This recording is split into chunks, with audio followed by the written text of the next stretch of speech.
Welcome to the presentation on torque.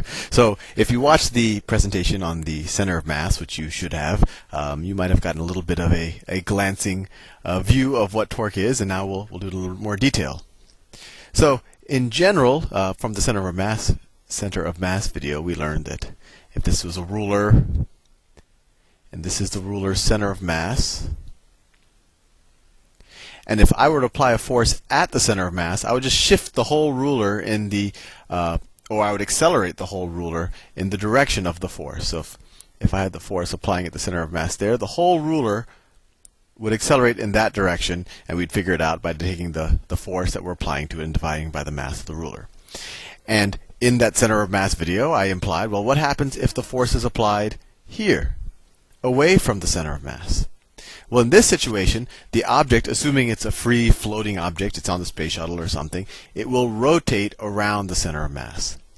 And that's also true if we didn't use the center of mass, but instead we fixed the point. So let's say here's another ruler, although it has less height than the previous one.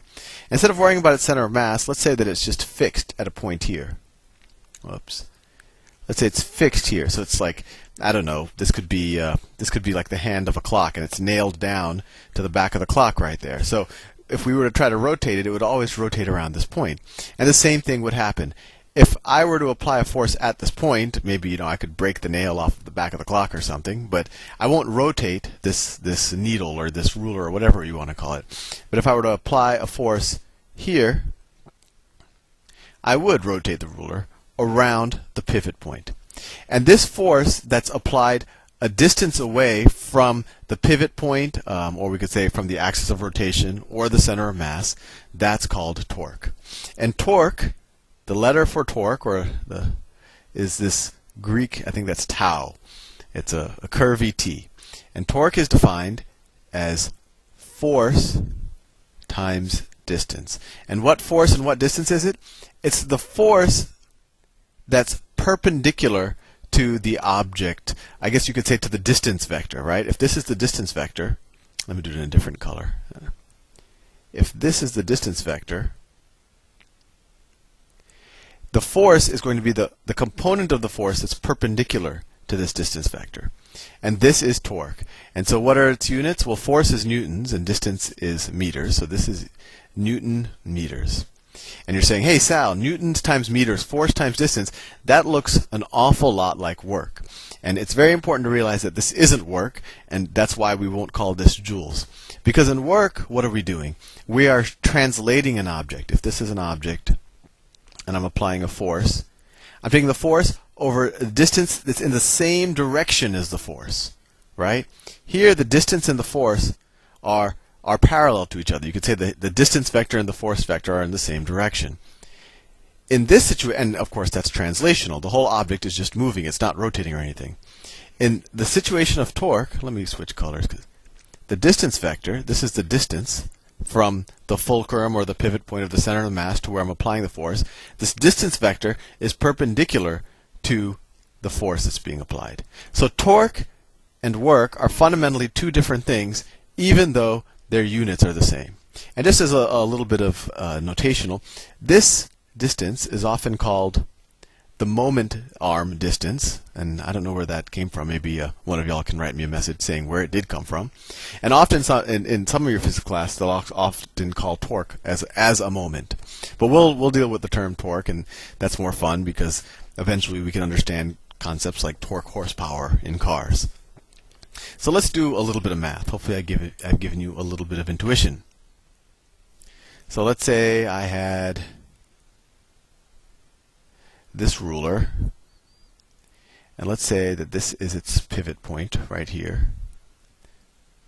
Right, so it would rotate around that point. It's nailed to the wall or something.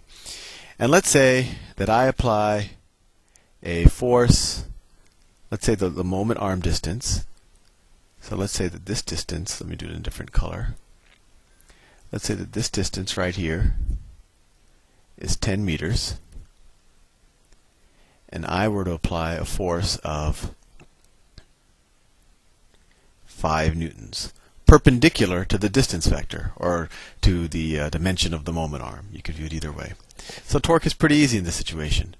Torque is going to be equal to the force, 5 newtons, times the distance, 10. So it'll be 50 Newton meters. And you're probably saying, well, Sal, how do I know if this torque is going to be positive or negative? And this is where there's just a general arbitrary convention in physics, and it's good to know. If you are rotating clockwise, torque is negative. Well, let me go the other way. If you're rotating counterclockwise, like we are in this example, right? We're rotating counterclockwise, the opposite direction of which a clock would move in. Torque is positive. And if you rotate clockwise, the other way, torque is negative. So clockwise is negative. And I'm not going to go into the whole physics, the whole cross product and the linear algebra of torque right now, because I think that's a little bit beyond the scope. But we'll do that once we do more mathematically intensive physics. But so good enough. There's a torque of 50 Newton meters, and that's all of the torque that's acting on this object. So it's going to rotate in this direction, and we don't have the tools yet to figure out, I guess, how quickly will it rotate. But we know it'll rotate, and that's vaguely useful. But what if I said that the object is not rotating, and that I have another force acting here, and let's say that force is, I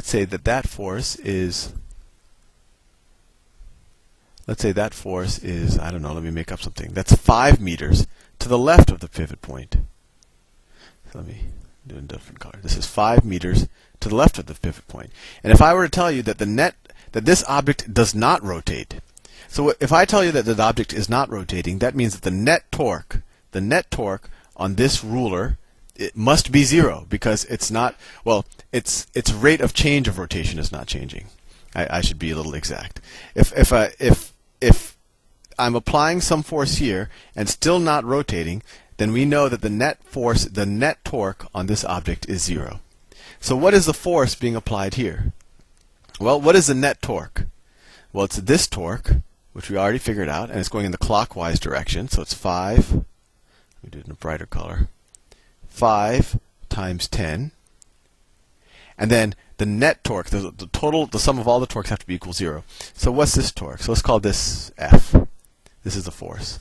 So plus, well, this force is acting in what direction? Clockwise or counterclockwise? Well, it's acting in the clockwise direction, right? This force wants to make the ruler rotate this way. So this is actually going to be a negative torque.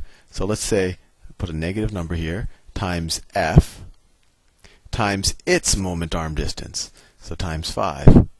And all of this has to equal 0. The net torque is 0 because the object, its rate of change of rotation isn't changing, or if it started off not rotating, it's still not rotating. So here we get 50 minus 5F is equal to 0. 50 is equal to 5F. F is equal to 10. And if we followed the units all the way through, we would get that F is equal to 10 newtons. So that's interesting. I applied double the force at half the distance, and it offsetted half the force at twice the distance. And this should all connect, or start to connect, with what we talked about with mechanical advantage, right? You could view it the other way. If let's say these are people applying these forces, this guy over here, he's applying 10 newtons. He's much stronger. He's twice as strong as this guy over here, but because this guy is twice as far away from the pivot point, he balances the other guy. So you can kind of view it as this guy having some mechanical advantage, or having a mechanical advantage of 2. And watch the mechanical advantage videos if that confuses you a little bit. But this is where torque is useful, because if an object's rate of rotation is not changing, you know that the net torque on that object is 0, and then you can solve for the forces or the distances. I'm about to run out of time, so I will see you in the next video.